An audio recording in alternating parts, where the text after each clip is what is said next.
Hello and welcome friends. तो आज की इस वीडियो में हम जीडीपी के फुल फॉर्म के बारे में जानने वाले और इसी के साथ में हमें जानेंगे कि आखिर ये जीडीपी क्या होता है। तो चलिए दोस्तों वीडियो को शुरू करते हैं बिना किसी देरी के।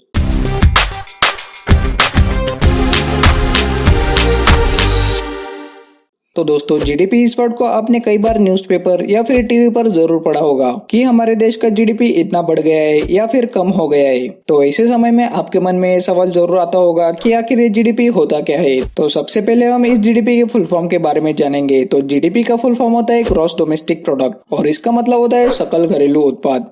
यानी कि किसी भी तय समय में, जैसे कि एक साल में किसी भी देश में या फिर अर्थव्यवस्था में तैयार होने वाले उत्पाद और सेवाओं को अगर मिला दिया जाए और उसकी कीमत मार्केट के हिसाब से लगा दी जाए तो उसे ही उस देश के अर्थव्यवस्था की जीडीपी यानी ग्रॉस डोमेस्टिक प्रोडक्ट कहा जाएगा। मतलब एक साल में उस देश में जितने कीमत का प्रोडक्शन हुआ है उसे ही उस देश का जीडीपी कहा जाएगा। और किसी भी देश के जीडीपी से उस देश के आर्थिक सेहत का पता चलता है और इसीलिए इसे विकास दर भी कहा जाता है।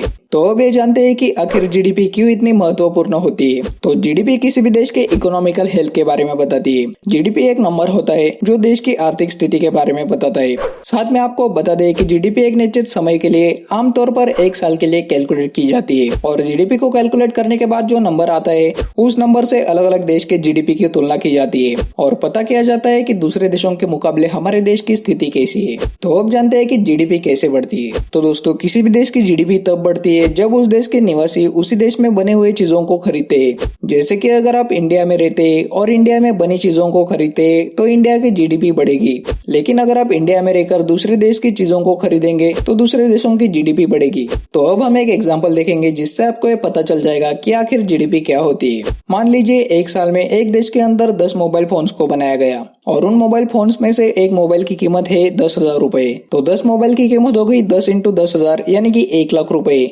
यानी कि उस देश की जीडीपी हो गई 1,00,000 रुपीज। लेकिन आपको बता दें कि जीडीपी नापने का फॉर्मूला कुछ और है जो कि आप अपने स्क्रीन के ऊपर देख सकते हो। GDP = C+I+G+(x-m). अगर आप जीडीपी को कैसे कैलकुलेट किया जाता है यह जानना चाहते हो तो हमारी आने वाली यह वीडियो जरूर देखिए। तो दोस्तों इसी के साथ में इस वीडियो में बस इतना ही। मिलते हैं आपसे हमारी अगली वीडियो में, तब तक के लिए जय हिंद।